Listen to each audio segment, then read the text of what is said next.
Imagine you're alone in the Canadian wilderness, hammering rocks for minerals, when two glowing objects descend from the sky. One lands nearby. You get close, too close, and a blast of hot gas burns you. This isn't fiction.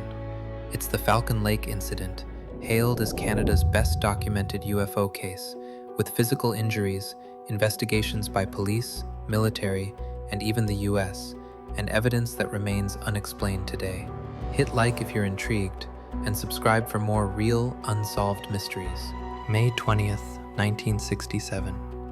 Whiteshell Provincial Park near Falcon Lake, Manitoba. Stefan Mikulik, a 51-year-old Winnipeg mechanic and amateur geologist, is prospecting for quartz. Around noon, startled geese draw his attention skyward. He sees two cigar-shaped, reddish glowing objects hovering about 45 meters away. One descends and lands on a rock outcrop, changing to a disc-shaped craft. The other hovers, then speeds away, shifting colors. Thinking it's a secret military craft, Mikulik approaches. He hears muffled, human-like voices from inside. He calls out in several languages: English, Polish, Russian. No response. A door-like panel slid open, revealing an intense, brilliant light pouring out, bright enough that Mikulik had to wear his welding goggles to peer inside safely. Through the opening, he saw a mesmerizing maze of colorful, flashing lights, horizontal and diagonal beams, and panels that blinked randomly like a high-tech computer display. But no beings or people were visible. The panels then slid shut with a soft hiss, sealing the doorway completely. Emboldened, Mikulik reached out and touched the seamless, polished hull. It was scorching hot, instantly melting the fingertips of his glove. Without warning, the craft began to rotate slowly counterclockwise, swinging a small grid-like exhaust vent with dozens of tiny round holes directly toward him. In an instant, a fierce blast of superheated gas erupted from the panel, slamming into his chest. The force knocked him backward as searing pain shot through him. Meanwhile, the object tilted sharply, rose with a low rush of air, and vanished silently into the sky. Overwhelmed by pain and nausea, Mikulik vomited violently on the spot. Disoriented and barely able to stand, he stumbled through the dense bush for hours, struggling to find his way back.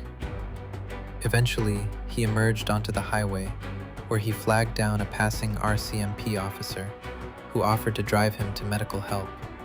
But, despite his injuries, Mikulik declined, fearing contamination from the craft, and unsure how to explain the bizarre events. He continued on alone until he reached his motel and caught a late Greyhound bus back to Winnipeg. The next day, at the hospital, doctors examined first-degree burns arranged in a precise grid pattern across his abdomen, along with intense headaches, rapid weight loss, and a persistent, overpowering sulfur odor that clung to him for days. Investigations soon followed, involving the RCMP, Royal Canadian Air Force, Department of National Defense, and even the US Condon Committee. Mikulik guided teams to the site, where they found a semicircular patch of scorched moss on the rock, exactly as described. Soil samples and his burned shirt tested positive for elevated radiation, traces of radium-226, but later analyses suggested a natural geological source or possible contamination, with no real hazard detected. Despite exhaustive lab tests and medical exams, the grid pattern burns, sulfur odor, and site anomalies remained unexplained. Mikulik stood firm in his account until his death in 1999 at age 83, insisting the craft seemed man-made. The official verdict? Unexplained, one of the world's most credible UFO cases with physical evidence that still defies explanation. What burned Stefan Mikulik that day? Drop your thoughts below, subscribe, and stay curious.